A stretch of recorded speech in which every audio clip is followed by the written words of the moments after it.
Welcome to Discovering Creativity. My name is Kalia Span. I am here with Paolo Sabatini, and I'll just be asking you some questions about creativity. My first question is if you could just tell me a little bit about your job. Hi, ciao from Italy. I'm a marketing manager director and communication in responsible for company, and I'm a consultant in creativity, leadership, and innovation. So I got two jobs actually, and then I'm trying to apply creativity in both of them. Awesome. Do you have any stories about your training or how you facilitate innovation in others? Oh yeah, sure. It depends on um, how recent you you want to have them, because let's say that also training in creativity changed a little bit in the recent years, due also in how we can embed in our training, let's say, digital tools that are not just analogical. As Mhm. I'm 63 years old, so I started, let's say, to work in advertising, so in creativity applied to the commercial world in which we can sell things, and then I start working in consultancy, and so in training and facilitating creativity and innovation in the companies. Um, let's say that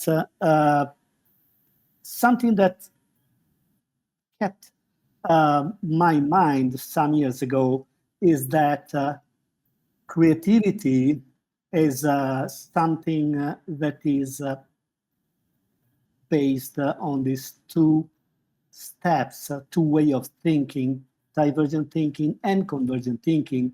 And as a creative people working in advertising, I thought that the best part was to create, to invent, so to diverge, so Mm. to have ideas.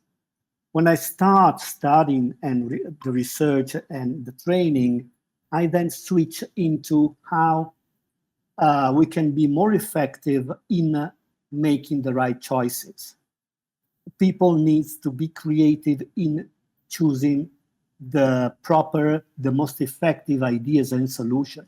And maybe sometimes this is hidden under under the cover of the creativity, of the stereotype of creativity. Right. So a good story for me is, and I'm a kind of extrovert and let's say more divergent person. When I train people in this, I say, please do not think that creativity equals have ideas.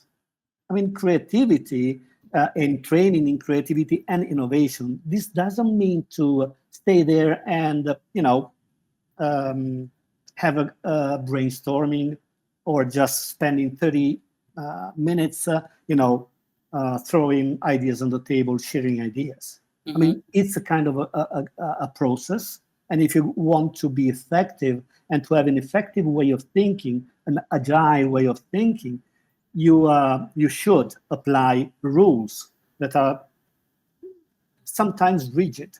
And so the first thing that I share with people during training is, first of all, don't think that creativity is having ideas. That's not enough.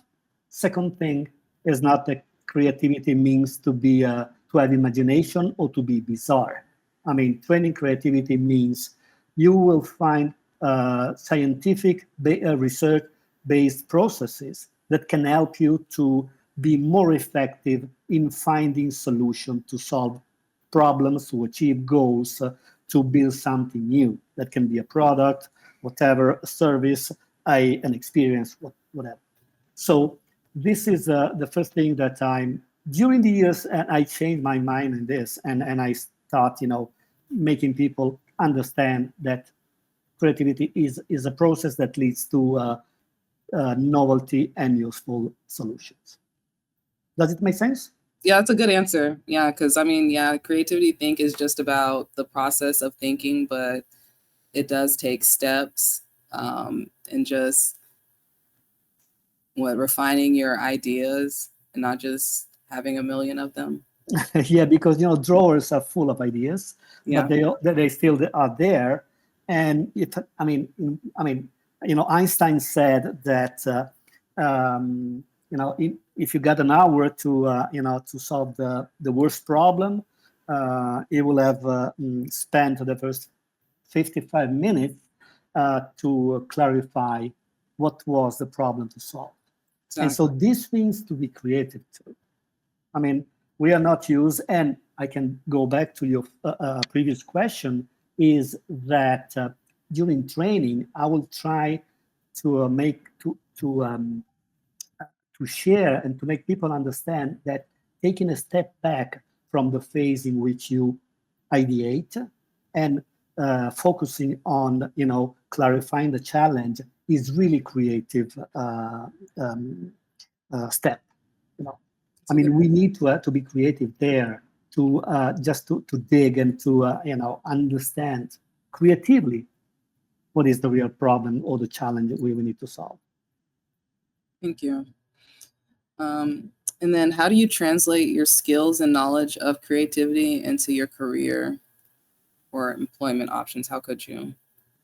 Yeah, I mean, first of all, I really love one thing that I took from Gerard Puccio from Buffalo University. I'm sorry, because it's not a university, maybe it's not yours, but every researcher just talk about, and maybe Hector and other people knows him. And that is that once I think 20 years ago, kind of, he shared with me this process in which you became creative when you act creatively and you think creatively unconsciously. So this is where, we can, this was how I followed this path of, improving in my creativity, in my personal and professional. So this is how you can, then being creative is something that then is like printed on the DNA, on your breathing, on something that, and this means that you got to it's like to be fit, to be in good shape. Mm-hmm. You need to practice and practice and practice with the right tools, of course, and according to your style. But look, maybe I had something back from my career, and the best, the best way in which they happens is when I did something much more spontaneously and not so,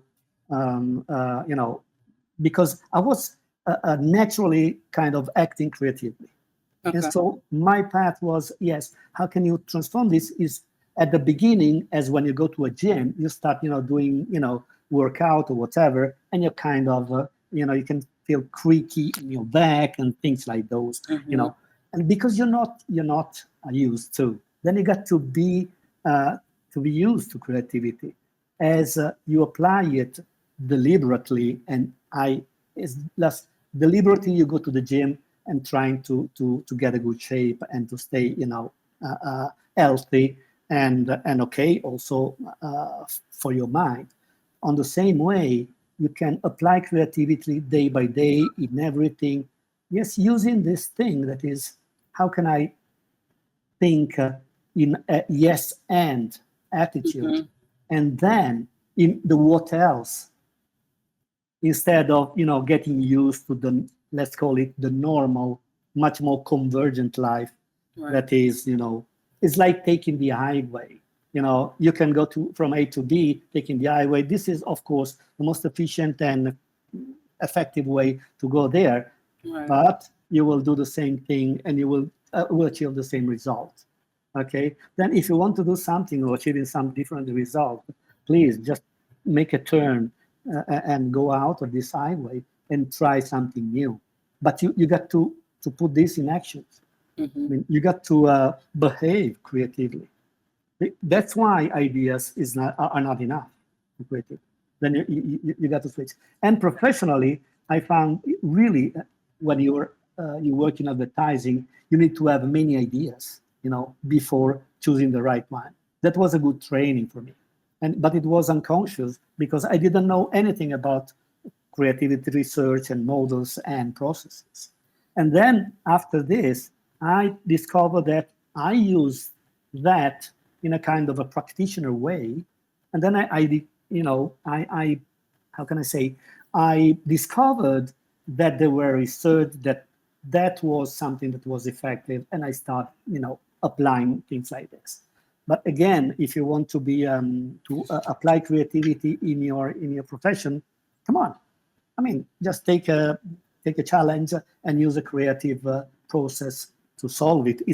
You can just have stimulus from everywhere. Yes. Good.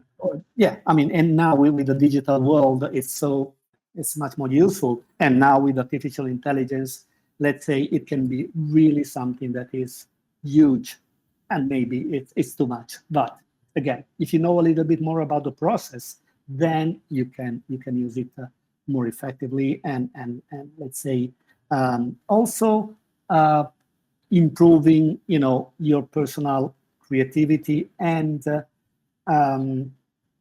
discovering new ways. Artificial intelligence is something new. It's the black swan. And so now we know that it exists. Wow. Mhm. Instead of being too frightened, yes, we got to be aware of it. But how? The challenge will be a creative challenge. In what ways might we use or be helped by artificial intelligence as humans in solving problems? It's an opportunity, listen, it's a great opportunity. But then again, how we can, choose the proper one and blah, blah, blah. If your mindset is as an approach, is your natural approach, good. Use it. Don't be scared, but use it effectively. Use some process, follow some path that other scholars or other, professor and whatever studied before you, and we got many of them. We can take advantage of many of them. Thank you. I just personally, where did your educational journey start? Say it again. Sorry. Your educational journey, where did it start?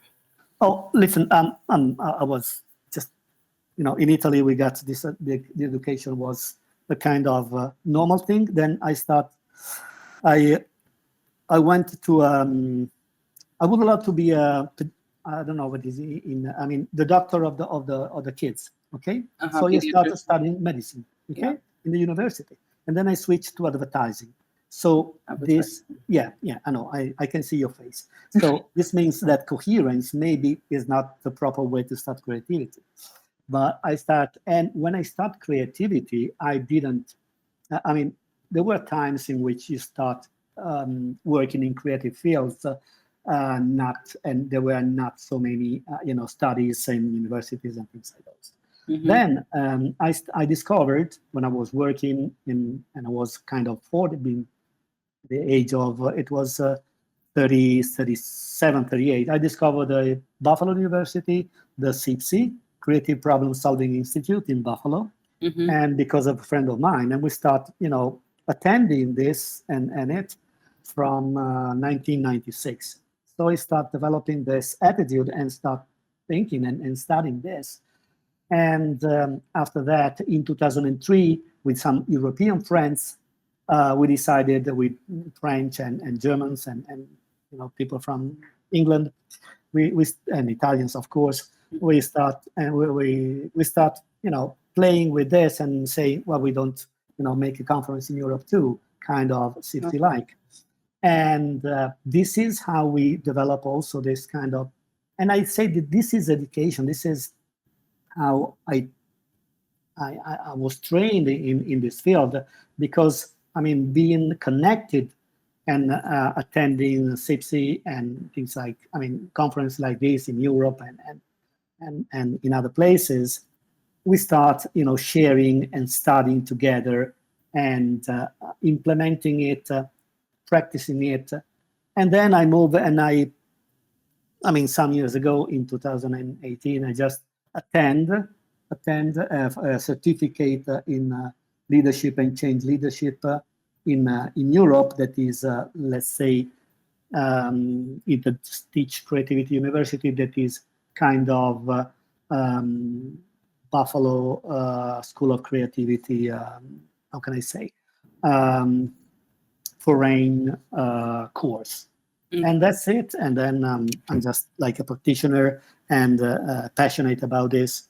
I'm, let's say, continue to study and to share my experience that is also made of many sessions with banks, with multinational companies, but also with NGOs and also in my family, because I mean that this is a place in which creativity is useful. You're welcome. This means that I got to stay shut. No, I don't have to answer. Okay. So this is how I develop my let's go skills in creativity, and I'm really passionate to make people be involved and discover. Nowadays, it's more. Yeah, so more and more people are really discovering and they are really happy to use to attend training programs on this thing. And also the World Economic Forum put analytical and creative thinking at the first two places in the, let's say, skills for the 2025 skill needed by let's say professionals. And so I mean this is not a hype. This is not about something that is a buzzword, but it's really something that I mean young people will need to from, let's say, from the start, from school education and in when they switch into their first job, whatever. I think that creativity should be one of the things that they can be a little bit more trained. Yeah. Do you have any advice? Because I plan to teach after I finish school, elementary school, how to incorporate, I guess, age-appropriate opportunities for creative thinking. That's lovely. I mean, thanks a lot for being part of this process of make them grow. Let's call them differently from, let's say, maybe you, but you're so much younger than us. I mean, you know what? When I start working in advertising,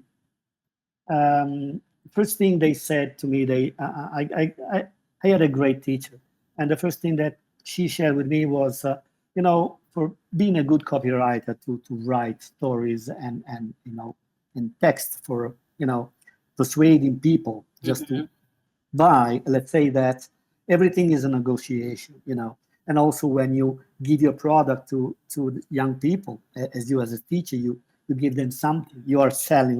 Let's use this bad word, but it's kind of that you're moving something from you to them, and you need, or just you figure how to make them understand and keep this and develop this.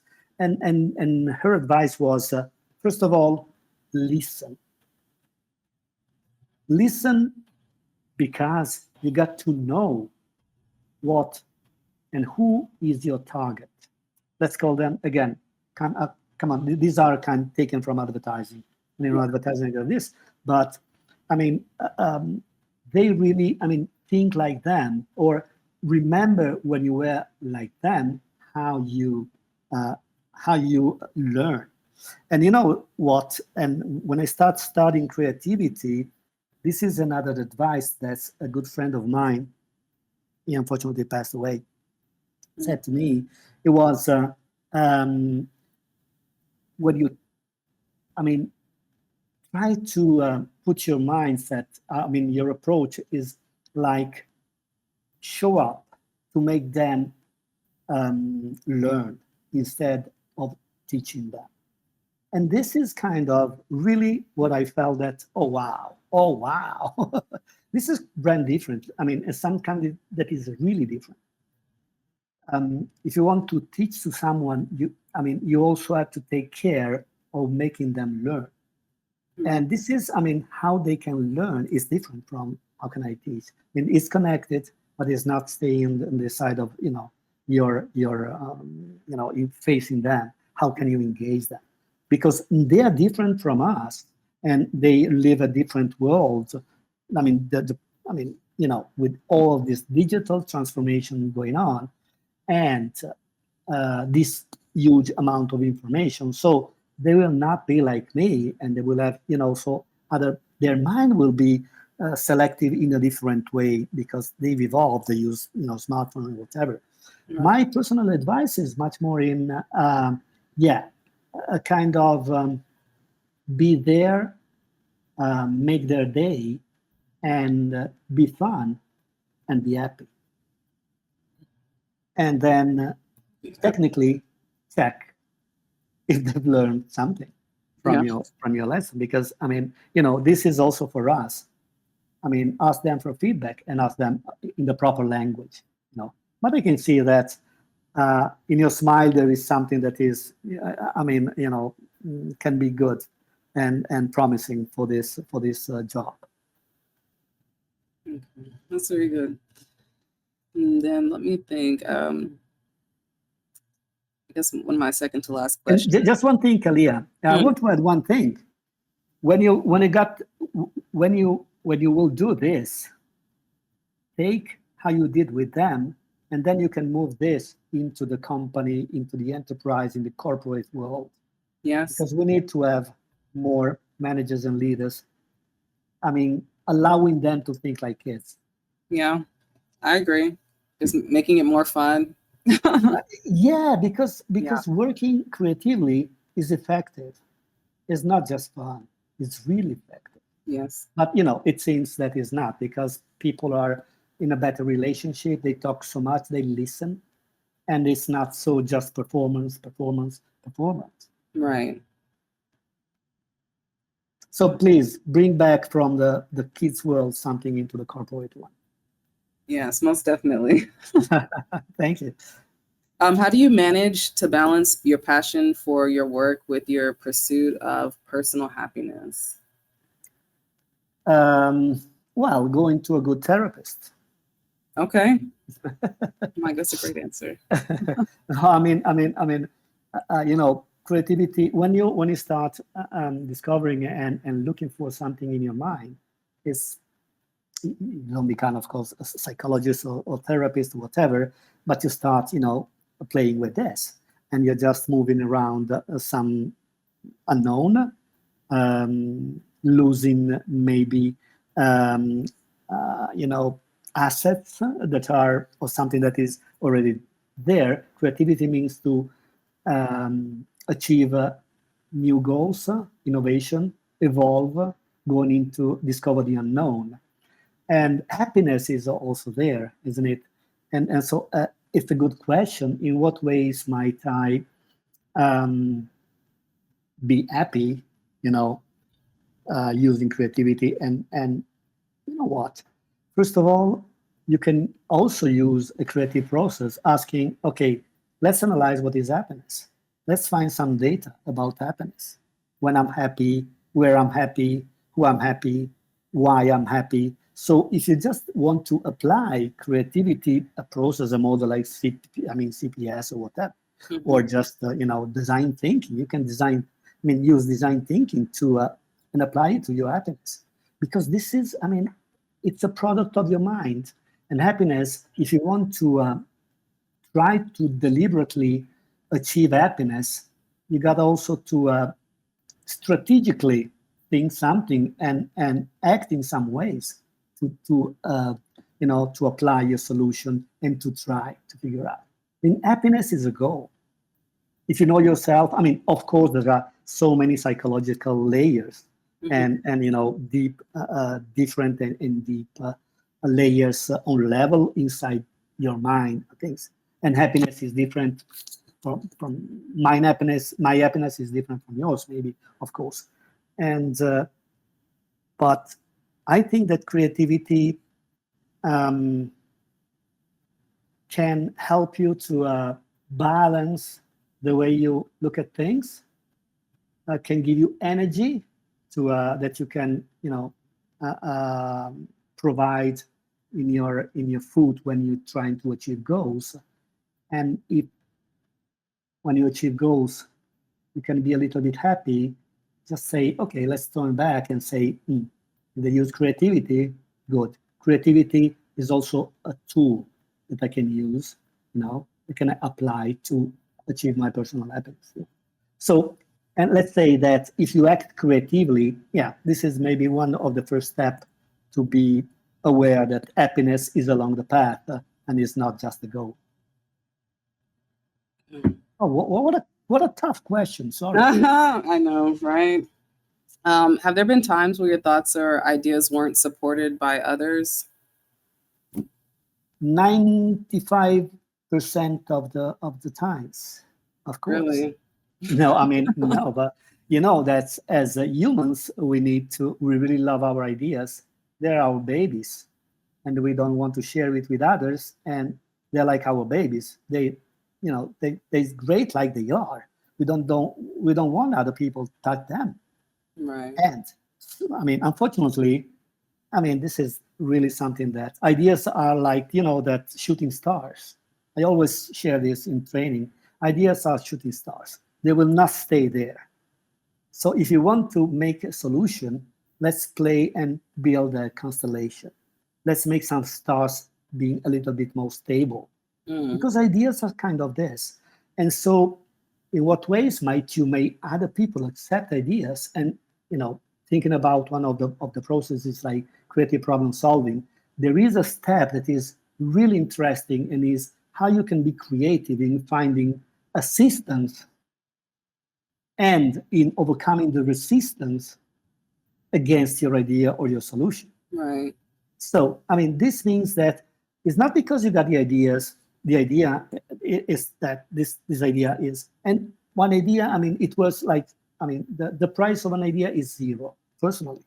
If you not develop them, ideas, if you're not developing them, if you're not giving legs, if you're not implementing them, and to do this, come on. Do you think that without the help of any others, you can be the only one-man show to do this? Yeah, maybe. But it's really more effective and creative if you just ask for support, if you look for help, if you let other people improve your ideas. And this is how is working with teams today. In what ways might we have teams that are effective instead of being idea producers? Right. That's good. Okay, does it make sense? Yeah. So of course, it's a kind of, again, a negotiation, but it's not said that ideas are our ideas is better. We can try to persuade other people, but we also got to be honest. You know what? Because ideas works if society, if people, if let's say a third part will accept them or will buy them. Unless it will be just a matter of, I'm a creative person. Okay, that's it. I can have a great idea. So what? You know what?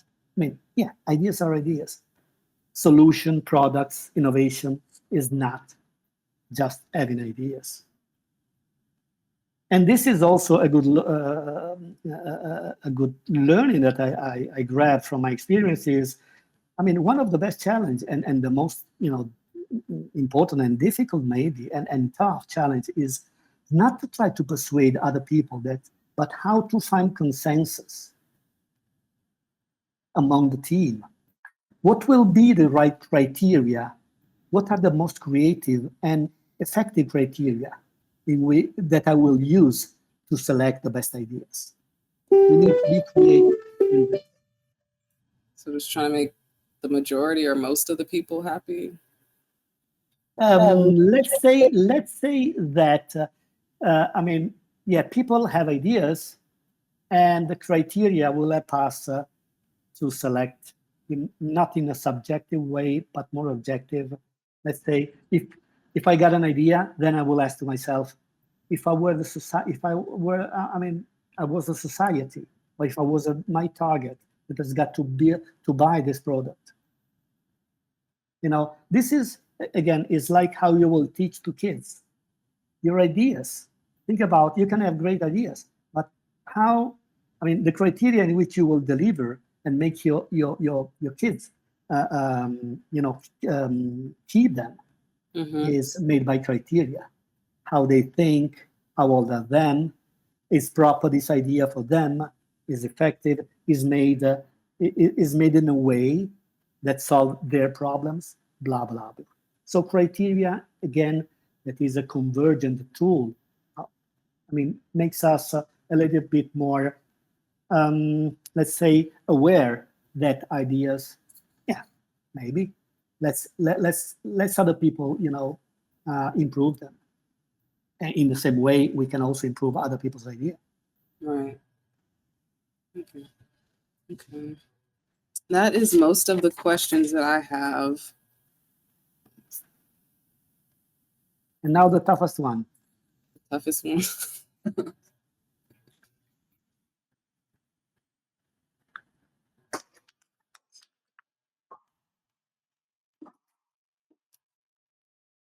Yep.